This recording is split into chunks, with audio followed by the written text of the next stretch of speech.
Pues bien, hermanos, buenas noches, bienvenidos a esta nueva cápsula de fe del día de hoy, 16 de junio del año 2026. Cápsulas de fe del Colegio de Biblia de la Parroquia de la Ascensión del Señor. Pues bien, hoy tenemos un temazo, un tema a todo dar, que nos va a hacer el favor, Esperanza, de presentárnoslo, de platicarnos. Vamos a hablar del Evangelio de San Lucas, ¿sí? Ese gran evangelio que nos presenta a Jesús no solo como el Mesías del pueblo judío, como lo presentan ellos, sino Lucas lo presenta a todo el mundo, él lo abre más a los gentiles y nos presenta a Jesús como el Salvador de la humanidad, como que él viene para todos nosotros, ¿sí? Muy interesante estos evangelios que oímos todos los domingos y que luego los leemos, etcétera. Pero vamos a meternos un poquito más a conocer ese interior, sí, y conocer también un poquito a San Lucas. Pero bueno, menos rollos y más cápsula, y lo dejamos en manos de Esperanza. Esperanza, buenas noches, bienvenida. ¿Mm? Buenas noches, Luis Miguel. Buenas noches a todos. Bienvenidos de nuevo aquí a las cápsulas y sí, vamos a comenzar cuanto antes. Empezamos con nuestra oración al Espíritu Santo para encomendarnos a Él, para que nos ilumine, ilumine nuestra mente, ilumine nuestro corazón, ilumine mis palabras, ilumine el Internet y que todo funcione bien para que podamos aprovechar lo mejor posible esta cápsula. En el nombre del Padre, del Hijo y del Espíritu Santo. Amén. Amén. Oh Espíritu Santo, don de Dios y fuerza de lo alto, fuente de agua brotante de vida eterna, desciende y mora en nuestros corazones. Haznos verdaderos adoradores del Padre, condúcenos a la plenitud de la verdad y transfórmanos en testigos de Jesús para llevar su nombre hasta los confines de la tierra. Amén. En el nombre del Padre, del Hijo y del Espíritu Santo. Amén. Bueno, entonces aquí tenemos a San Lucas. Este es nuestro temario. Vamos a ver una introducción, luego el plan del Evangelio. Todos los evangelistas, bueno, los cuatro evangelistas, tuvieron un plan para redactar su Evangelio. No escribieron nada más así, sino que ellos se formaron un plan y cada uno tiene el suyo. Vamos a ver, pues, el de San Lucas, su lengua y estilo, las fuentes en las que se fundamentó para escribir, quién es el autor, los destinatarios y finalidad del Evangelio, la fecha y lugar de la última redacción del Evangelio y principalmente la teología que tiene el Evangelio. Esto de la dedicatoria a Teófilo, pues solamente que me sobraba tiempo, la leemos, pero si no, ya no. Continuamos. Aquí tenemos a Lucas. El Evangelio, según San Lucas, el más extenso de los cuatro, es la primera parte de la gran obra del evangelista Lucas, que comprendía originalmente el tercer Evangelio y los Hechos de los Apóstoles. Bueno, aquí cabe la aclaración, porque digo que es el más extenso de los cuatro. En realidad no es el que tiene más capítulos. El que tiene más capítulos es Mateo, pero tomando en cuenta que San Lucas escribió su evangelio más los hechos de los apóstoles y así fue el escrito original, entonces si juntamos 24 más 28, por lo tanto es el más grande. Pero ya les digo, como evangelio tiene 24 capítulos. Ahora, Lucas, es ciertamente un investigador historiador.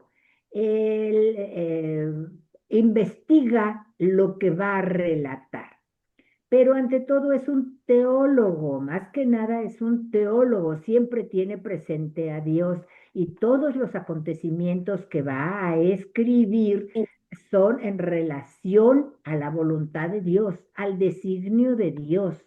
Por eso es un teólogo.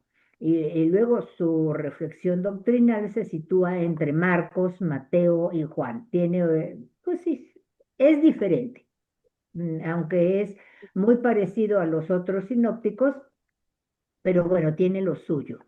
Ahora, como les decía, tiene su plan, su plan. Él se organizó para escribir su evangelio. Se organizó de la siguiente manera. Presenta un esquema claro, claro, que puede desarrollarse de la siguiente manera. Lo primero que hace es una dedicatoria. El primer punto de su evangelio es una dedicatoria a Teófilo. Teófilo es bueno, la palabra Teófilo, el nombre Teófilo significa amigo de Dios o el amado de Dios. Seguramente era una persona en particular, Teófilo, pero al tener este significado de amigo de Dios o el amado de Dios, ahí nos podemos incluir todos, todos somos amigos de Dios, el amado de Dios a quien San Lucas dedica su obra. Luego, como primer punto de su plan, nos relata el nacimiento y vida oculta de Juan el Bautista y de Jesús. Nos relata primero eso, cómo nació Juan Bautista y cómo nació Jesús. Después nos habla de la predicación de Juan Bautista y la presentación de Jesús cuando les dice a sus discípulos de Juan, este es el Cordero de Dios que quita el pecado del mundo, lo señala y además incluye el bautismo de Jesús en esta segunda parte. Su tercera parte del Evangelio es acerca del ministerio de Jesús en Galilea que ocupa de los capítulos 4 al 9. Después, la subida a Jerusalén es el cuarto punto. Les dije hace rato lo de los capítulos para que noten aquí que esta subida a Jerusalén es la que lleva más capítulos, del 9 al 19. Nos relata todo lo que Jesús enseñó, hizo, sus milagros, sus reuniones con las personas en el camino de Galilea a Jerusalén. Todo el Evangelio de San Lucas, bueno, la gran parte, desde el capítulo 9 hasta el 19, nos habla de ese camino. Todo el tiempo Jesús va de camino, va andando junto con sus discípulos y en el camino les va enseñando. Pues en eso radica el Evangelio de San Lucas, ese trayecto de la subida de Jesús de Galilea a Jerusalén. Luego nos relata San Lucas el ministerio de Jesús ya en Jerusalén, desde el capítulo 18 al 21. Después nos relata la última cena, es la parte sexta. Es muy cortita, como ven, es en el capítulo 22, del versículo 1 al 38. Nos habla también de la pasión de Jesús y de la resurrección del Señor. Ese es el plan completo del Evangelio de San Lucas. Así lo dividió, así lo fue relatando. Ahora, Lucas es un literato, es muy culto, él sabe mucho. Bueno, lo vamos a ver un poquito después. Él era médico, era una persona muy culta, muy preparada. Bueno, es un literato, pero también es un teólogo y es artista. Se dice que él pintó a la Virgen María. Hizo el cuadro de la Virgen de Sacán, creo que es la Virgen de Sacán, la que se atribuye a, a San Lucas. Ahora, su lengua griega es excelente. Él era griego, él vivía en Siria y bueno, pertenecía a los helenistas, era del territorio griego. Utiliza un estilo elegante en la dedicatoria de su obra. Esa dedicatoria que les decía yo a Teófilo es grandiosa. Uno no nota mucho eso porque uno no sabe griego, pero los que saben griego le dicen a uno que es un griego magnífico, que es lo mejor que se pudo haber escrito. Es esa dedicatoria a Teófilo. Uno ve que es bonita la dedicatoria, pero no se da uno cuenta de la belleza del idioma. Ahora, su estilo es vivo, sugestivo y penetrante cuando transmite narraciones obtenidas por su propia investigación. Él personalmente investiga, él adquiere conocimientos de su propia investigación y todo lo que él relata de su propia investigación, lo propio de él, que no lo copia, que no lo repite, es muy penetrante, muy importante.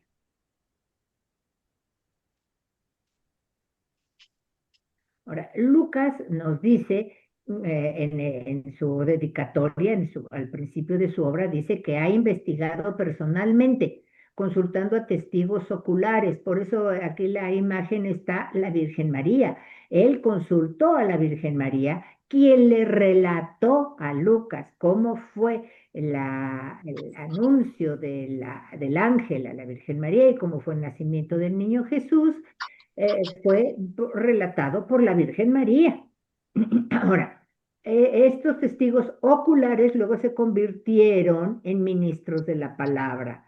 Ya cuando recibieron el Espíritu Santo, de testigos oculares se convirtieron en ministros de la palabra, se pusieron a predicar todo lo que ellos habían conocido de Jesús. Entonces, San Lucas tiene mucho material que le es propio, que él investigó, que solamente tiene él. Es más o menos el 40% de su escrito.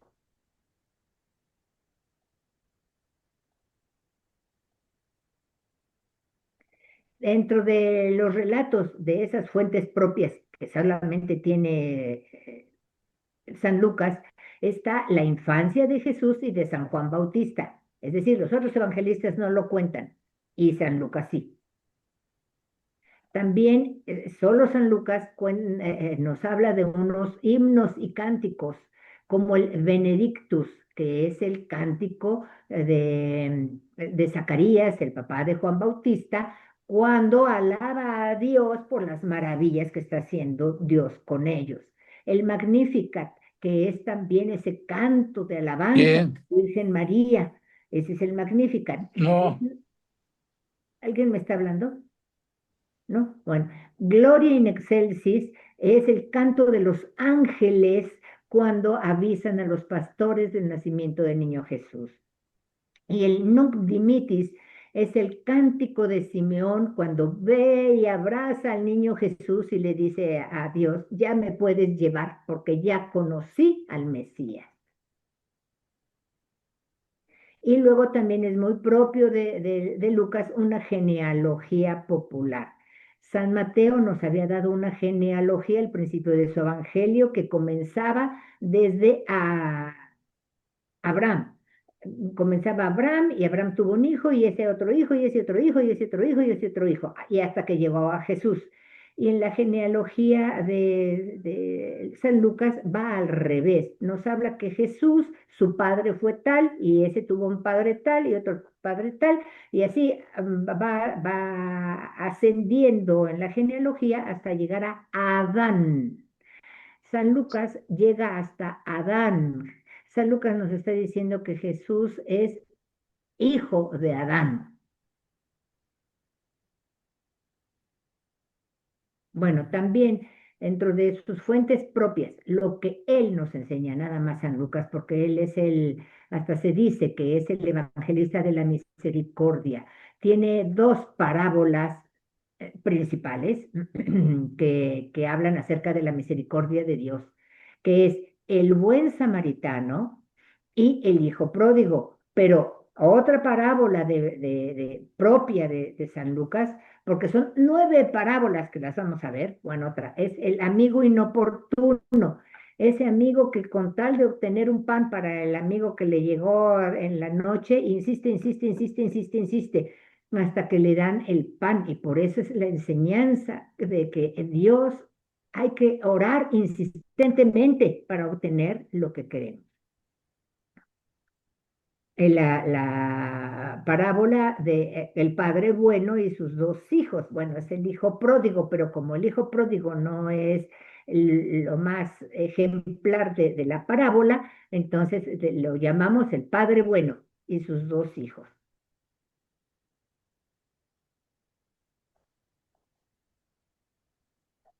Otra parábola es la de Lázaro y el rico Epulón, que en el Evangelio ni le ponen el nombre, pero nosotros ya se lo pusimos, bueno, el Epulón, y este pobre Lázaro que le lamen, que los perros le lamen las llagas fuera de la casa y que después, pues, él sí se va al cielo y el rico Epulón se va al infierno.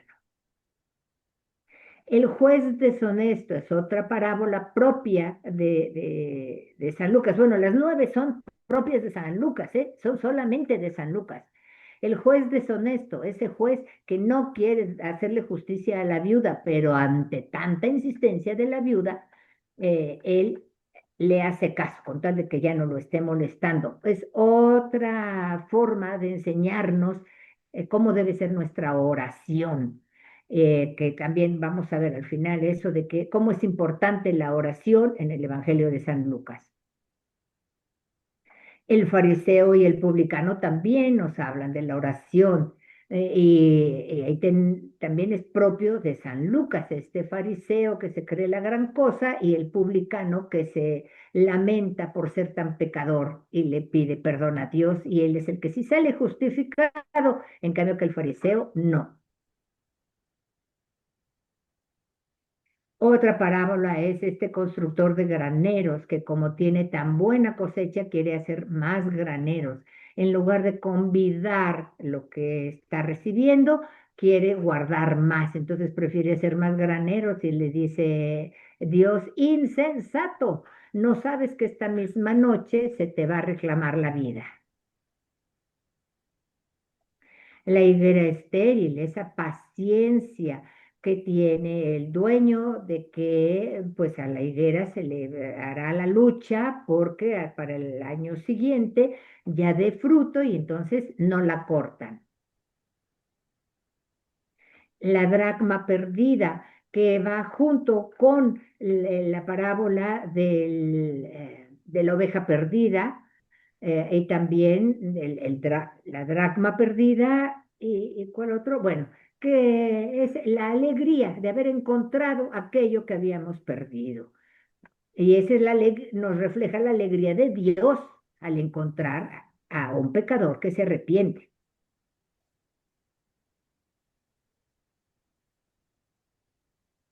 También San Lucas nos muestra de sus propias fuentes, de sus investigaciones, 6 milagros. Una es la pesca milagrosa, los 10 leprosos, ¿recuerdan esos 10 leprosos que le pidieron que los sanara y que solamente uno regresó a dar gracias? La oreja, este milagro, la oreja del siervo del sumo sacerdote que le corta la oreja a San Pedro y Jesús, aún en esos momentos en que lo están capturando, y tiene la misericordia de ponerle la oreja a este siervo del sumo sacerdote y sanarlo.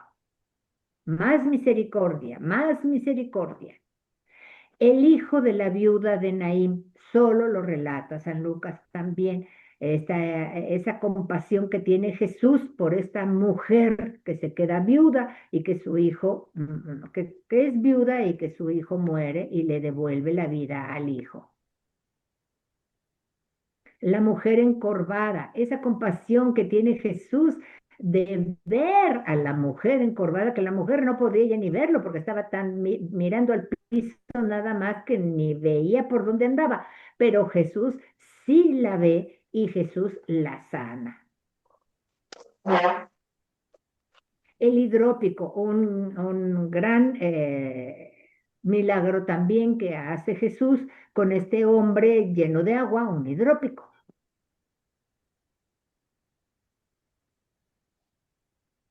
También nos relata de sus propias fuentes, de lo que él investigó, unos relatos acerca de mujeres, diferentes relatos. También la entrevista con Herodes es propia de San Lucas, nada más. Y los discípulos de Maús. Este relato de Jesús resucitado que se encuentra en los discípulos de Maús es el gran relato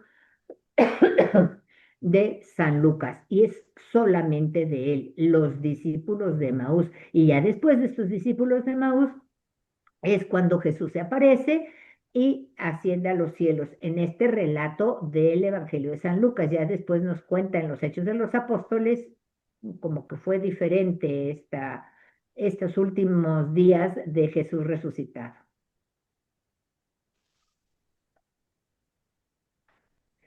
Se cree que entre las fuentes propias de Lucas está la comunidad la comunidad que se convirtió al cristianismo, pero bueno, es que como que está mal, lo redacté mal. Se cuenta la comunidad judía de Jerusalén que se convirtió al cristianismo. Esos judíos de Jerusalén que se convirtieron al cristianismo son los que le dieron mucha información a San Lucas y ellos vivían en un ambiente sapiencial, o sea, les gustaba la sabiduría y la piedad. Y por eso el evangelista San Lucas se interesa por Jerusalén, por el templo, por el Espíritu Santo, por Juan Bautista, por Israel y las naciones y la crítica de la riqueza y del poder. Ya les digo que San Lucas no era, bueno, era griego, no era del pueblo judío. Y entonces él no estaba tan involucrado con tanto conocimiento de la importancia de Jerusalén y del templo. Pero ni conoció a Juan el Bautista, bueno, no conoció a Jesús, todo fue después que se fue informando, pero esta comunidad de judíos de Jerusalén convertidos al cristianismo son los que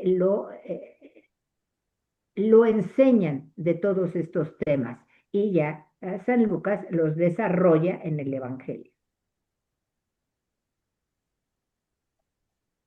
Ahora, San Lucas también se sirve del Evangelio de San Marcos como telón de fondo, y esto constituye un 35% de su escrito, es decir, sí se fundamenta mucho en el Evangelio de San Marcos, pero lo modifica mucho según sus intenciones y el objetivo de su obra. San Marcos es más burdo, digamos, él tiene un lenguaje más plano y en cambio que San Lucas no, es más fino. Entonces por eso San Lucas le corrige la lengua y elimina palabras arameas. Marcos escribe a los gentiles de Roma y utiliza muchas palabras arameas, pero San Lucas no utiliza esas palabras arameas, las quita porque escribe a griegos y piensa que a los griegos no les interesan las palabras arameas y por eso no las escribe y presenta una figura de Jesús más ideal, porque Marcos presenta a Jesús muy sufriente. Jesús es un hombre que sufre, y eso lo relata mucho Marcos, lo vimos, para consolar a esos gentiles que viven en Roma y que están muy perseguidos. Y Lucas, no, Lucas quiere enseñar a los griegos, por eso es diferente su estilo.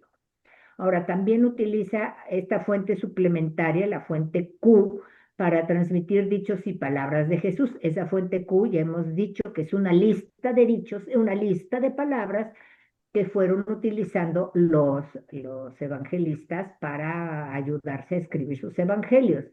Ahora, esos dichos y palabras las adapta San Lucas según su pensamiento teológico.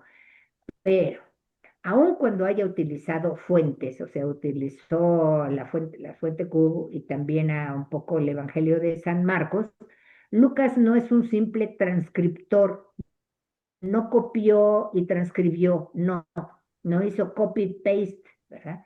Hizo una obra personal y propia, muy propia, de acuerdo a su propio talento y sus intenciones teológicas. A ver, en este les quería yo enseñar que está San Lucas y está un toro. Es la imagen que representa a San Lucas, el toro, porque en el Evangelio de San Lucas, justo después de la dedicatoria a Teófilo, nos habla de que Zacarías, el padre de Juan Bautista, en el templo ofreciendo los sacrificios.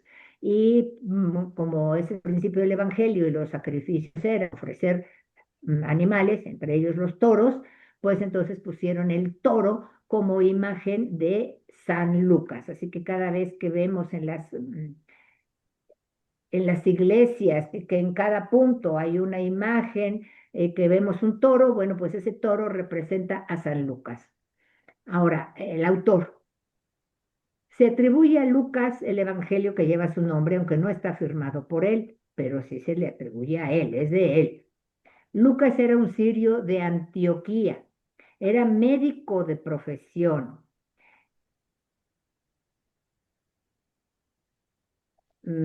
Pásale una, es que me la regresaste, Luis Miguel. Una adelante.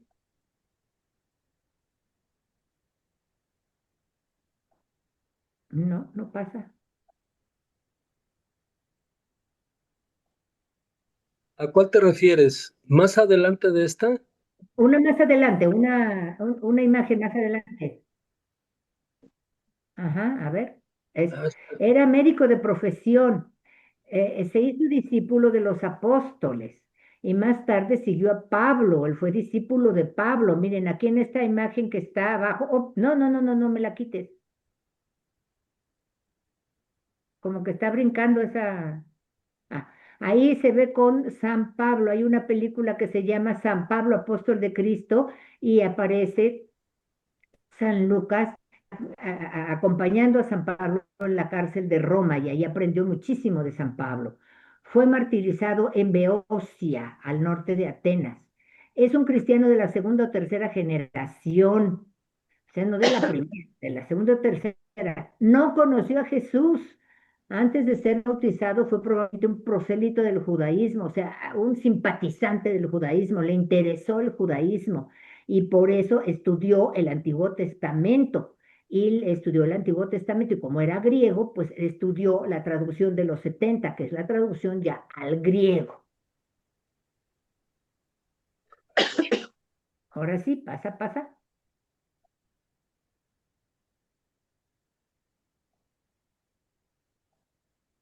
ahí está Ah, ya. escribe su evangelio, bueno, aquí está, atrás aquí. Lucas escribe su evangelio para gentiles convertidos al cristianismo.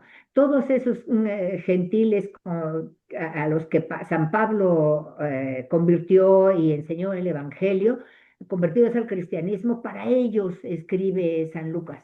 Mm, Por eso dice probablemente evangelizados por Pablo. Se puede pensar en comunidades de Asia Menor, Macedonia o Grecia, o sea, por donde estuvo San Pablo en la cuenca oriental del Mediterráneo, es decir, el mar Egeo.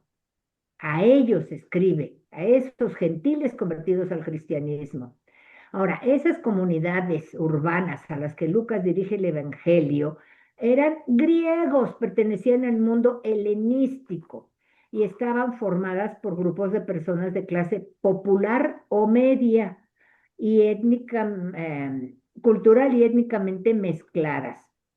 Había gente de todo tipo, como que toda esa zona, hay gente de todos lados del mundo.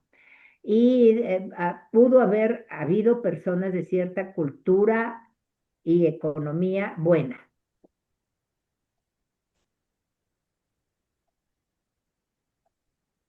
Otro, avanza. Lucas enseña a sus destinatarios que Dios, siendo fiel a su pueblo Israel, porque Dios su pueblo es Israel. Entonces, a ese pueblo es al que quiere convertir, a su pueblo Israel. Y a él mandó a Jesús y en primer lugar, y siendo fiel a su pueblo Israel, les envió a Jesús su hijo, sí, para él, Israel, pero abrió también los horizontes de la salvación a todos los demás. Es importante el Evangelio de San Lucas porque nos muestra a Dios, a Jesús, dando su mensaje al mundo entero, al universo. El Evangelio es universal y por eso abre los horizontes de la salvación a los impuros y pecadores. Por eso nos habla mucho de los impuros y pecadores, a los pobres y a los enfermos, a los niños y a las mujeres. Él también nos habla de ese amor de Jesús a los niños y ese interés de Jesús por las mujeres. También a los samaritanos, que eran los enemigos, y a los gentiles que no conocían nada de Dios.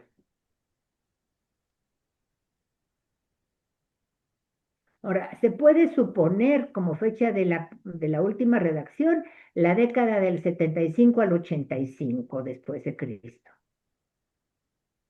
Y al lugar en que se realizó esa última redacción debe haber sido en Asia Menor o en Macedonia o en Grecia, o sea, esa zona. No sabemos exactamente en dónde.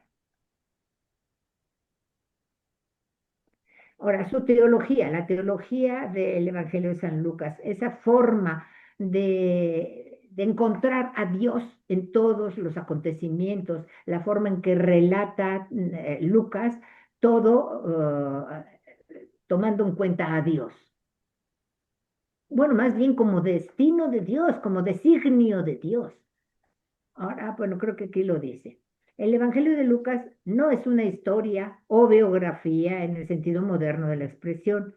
Lucas se propone no solamente referir los hechos que narra, sino darles una interpretación teológica, una interpretación desde el punto de vista de Dios. Ahora, esto lo realiza proyectando sobre ellos la luz de la pasión y la resurrección de Jesús. Así lo logra todo a la luz de la pasión y la resurrección de Jesús. Lucas es el evangelista del designio de Dios. Esto del designio de Dios quiere decir que la vida, muerte y resurrección de Jesús no fueron accidentales, sino que es el plan maestro divino para salvar a toda la humanidad. Ese es el designio de Dios y eso es lo que quiere hacer notar Lucas. El misterio de la Pascua es su foco. El misterio de la Pascua es con lo que desarrolla todo. Ahora, el Espíritu Santo es el autor, el Espíritu Santo es ese motor que impulsa ese diseño de la salvación de Dios. Que dice, y la comunidad universal de los creyentes es su término, porque esa salvación es para todos los creyentes, para todo el universo.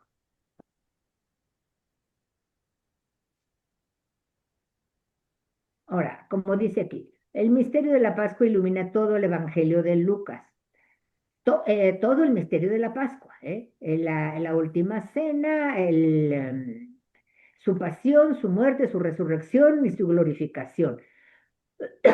Pero además, Jesús revela 3 veces que va a padecer y va a resucitar.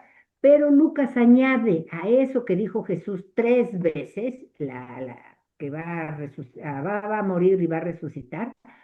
San Lucas añade que Jesús es signo de contradicción cuando está con Simeón y dice que este bebé será signo de contradicción. También que Jesús es objeto de admiración y de odio. Por un lado lo admiraban y por otro lo odiaban.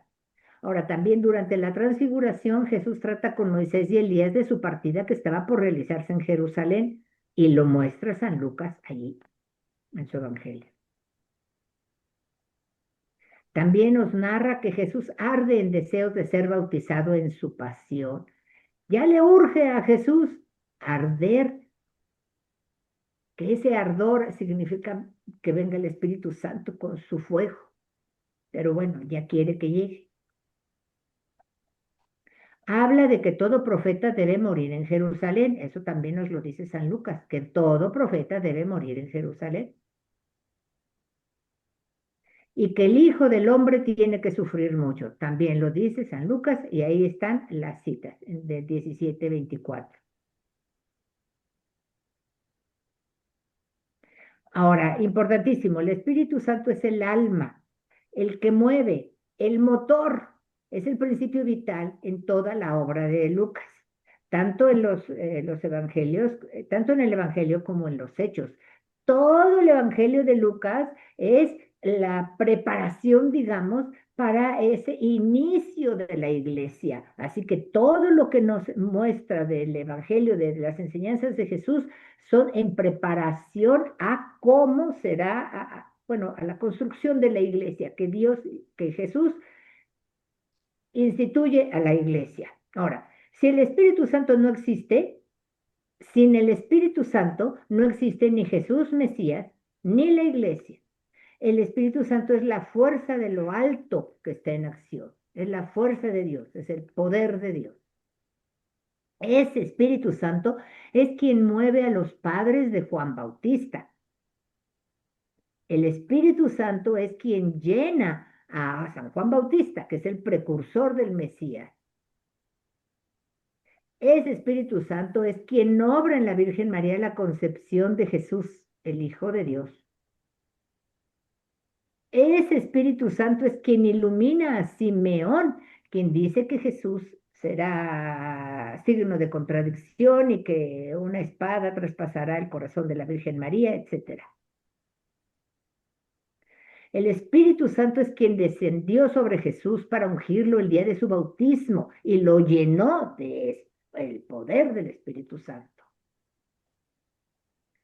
Ese Espíritu Santo es quien llevó a Jesús al desierto para reflexionar y hacer su plan de trabajo. Bajo la acción soberana del Espíritu Santo es que Jesús comienza su ministerio. El Espíritu Santo reposa en plenitud sobre Jesús Mesías con el fin de realizar el plan salvífico de Dios. Es el Espíritu Santo quien reposa en Jesús durante toda su vida. En virtud, tenemos este otro ejemplo, en virtud del Espíritu Santo, Jesús lanza fuera los demonios. Es con el poder del Espíritu Santo que Jesús lanza fuera los demonios. Y al lanzar fuera los demonios, lanza fuera el reinado de Satanás. Jesús exulta en el Espíritu cuando dice, te doy gracias, Dios, porque has revelado estas cosas a los sencillos y si las has ocultado a los sabios.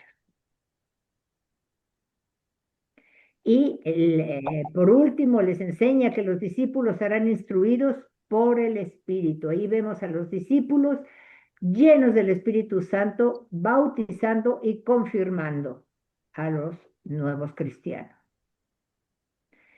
El Espíritu Santo es el don de Dios por excelencia, es el gran regalo de Dios, es la promesa de Dios. Y con ese regalo de Dios, ese don de Dios por excelencia, es que el Espíritu Santo nos llena de todos los dones del Espíritu Santo. Y Lucas termina su evangelio anunciando que Jesús enviará sobre sus discípulos la promesa del Padre. ¿Quién es esa promesa del Padre? El Espíritu Santo.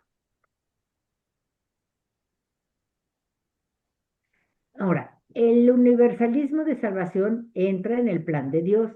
Dios, en un principio, sí, nos narra que quiere salvar al pueblo judío, pero abre las puertas para salvar a todos y nos enseña, en el Evangelio de Lucas, lo va enseñando cómo bueno, Dios nos revela a través del Evangelio de San Lucas que Él quiere salvar a todo el mundo, que su salvación es universal.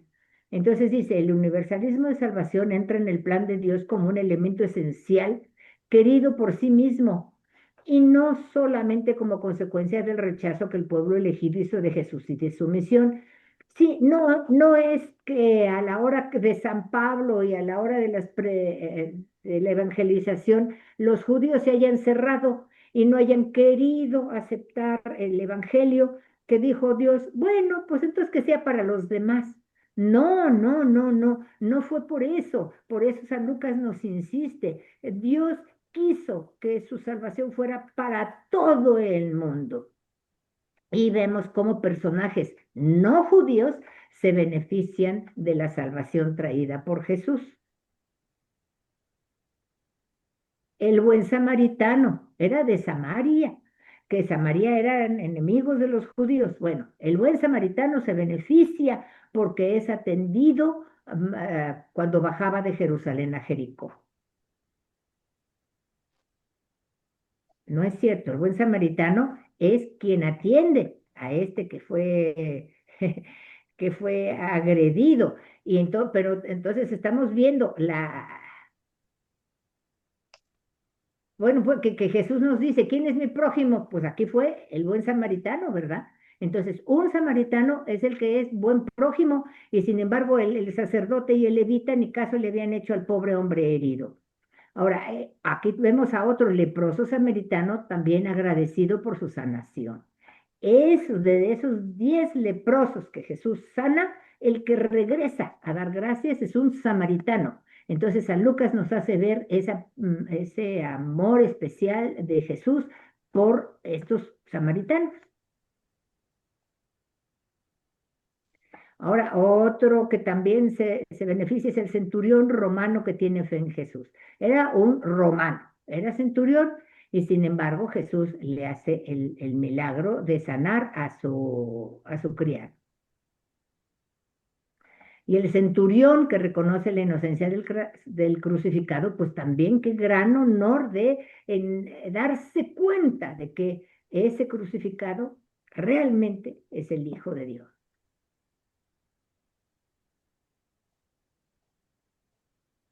Ahora es un evangelio de oración, como les decía, nos enseña a orar. El evangelio de San Lucas. En el evangelio de San Lucas se encuentra el verbo orar hasta 19 veces.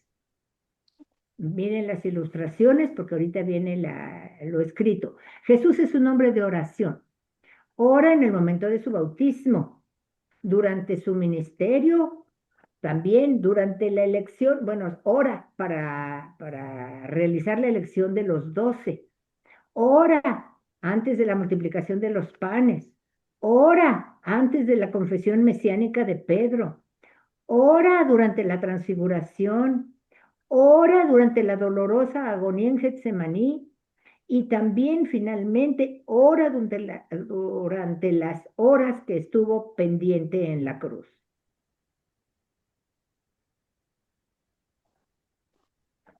En el Evangelio de San Lucas se respira constantemente un ambiente de alabanza, de acción de gracias, de bendición y de glorificación de Dios.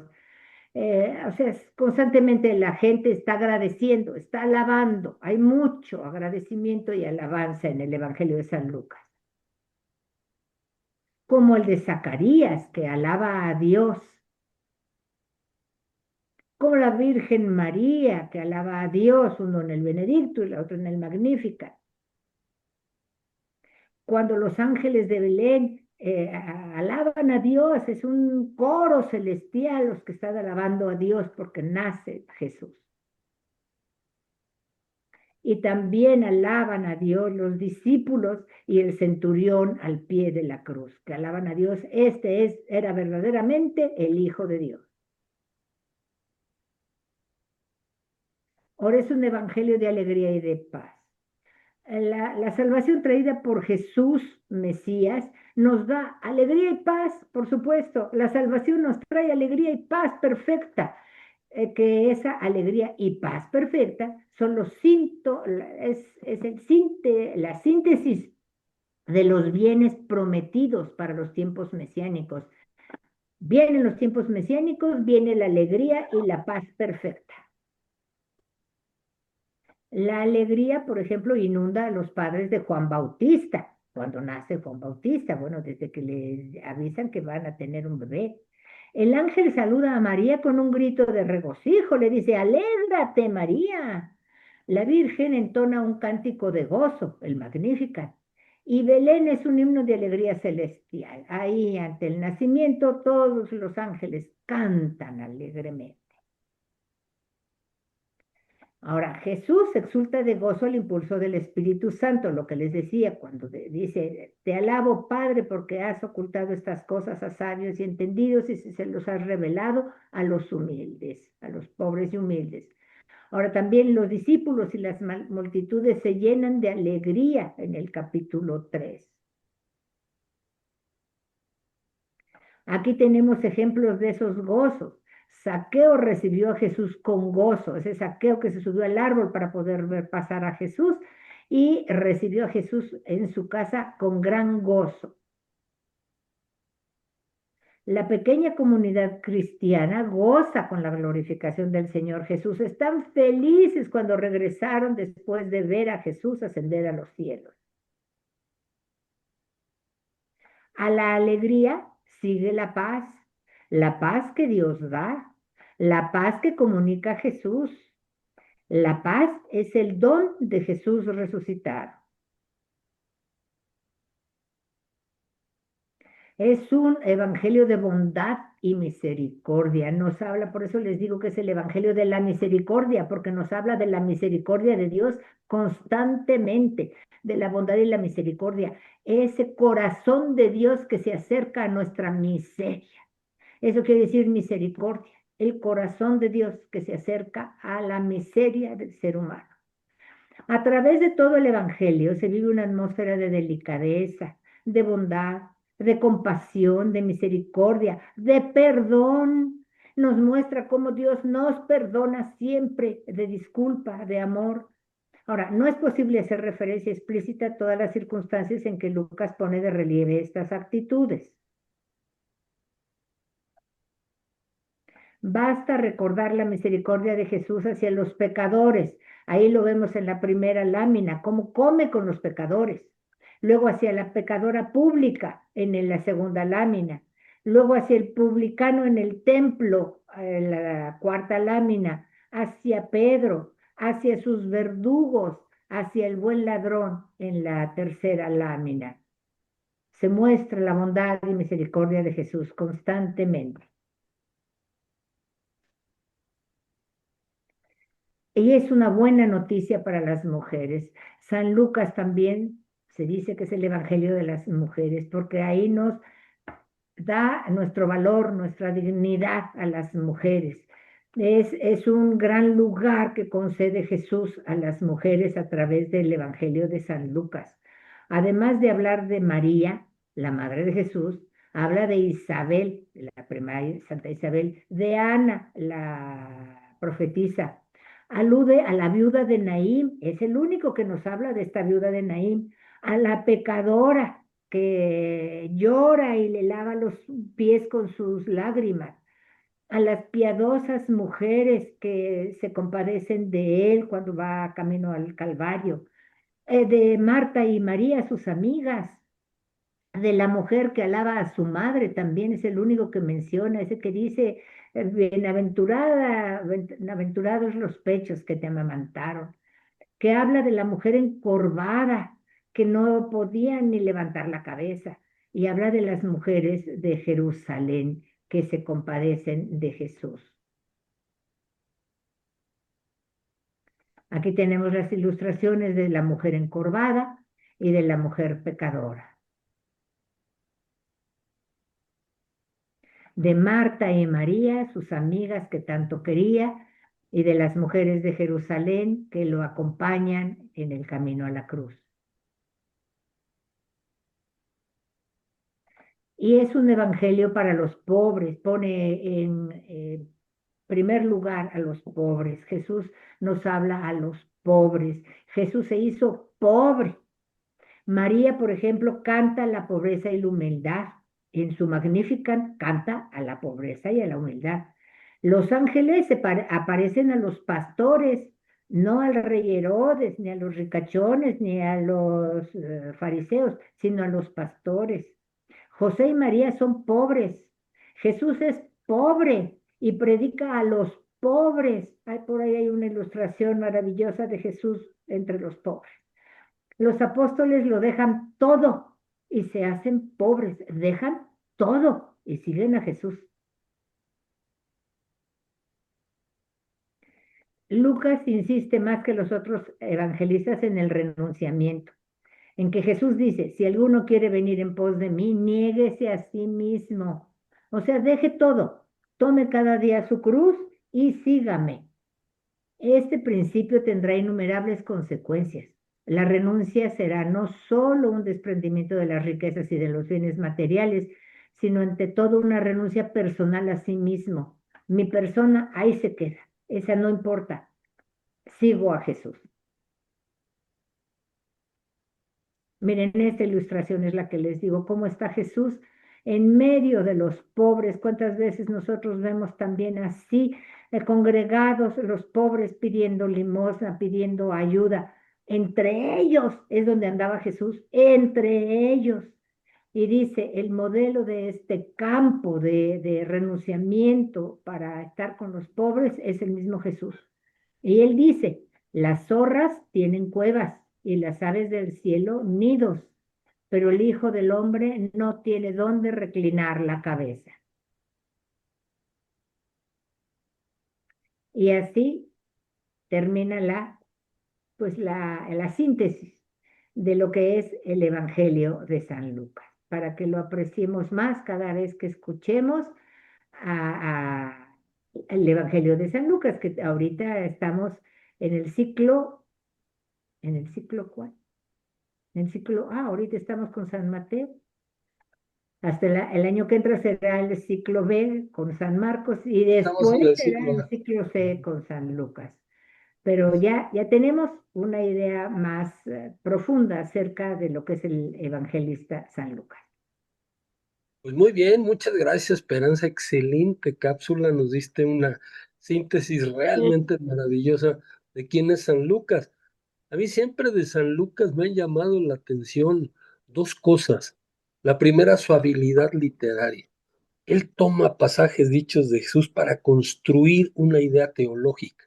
No es necesariamente un biógrafo histórico que te va haciendo un reportaje, sino que toma los dichos, los hechos y te arma una idea teológica. Tiene una habilidad maravillosa para hacer eso, San Lucas. Y una segunda cosa por la que lo envidio grandemente es porque, como bien nos dijiste en la cápsula, San Lucas conoció a la Santísima Virgen María y de su propia boca conoció los relatos de la infancia de Jesús, mismos que nos transmite.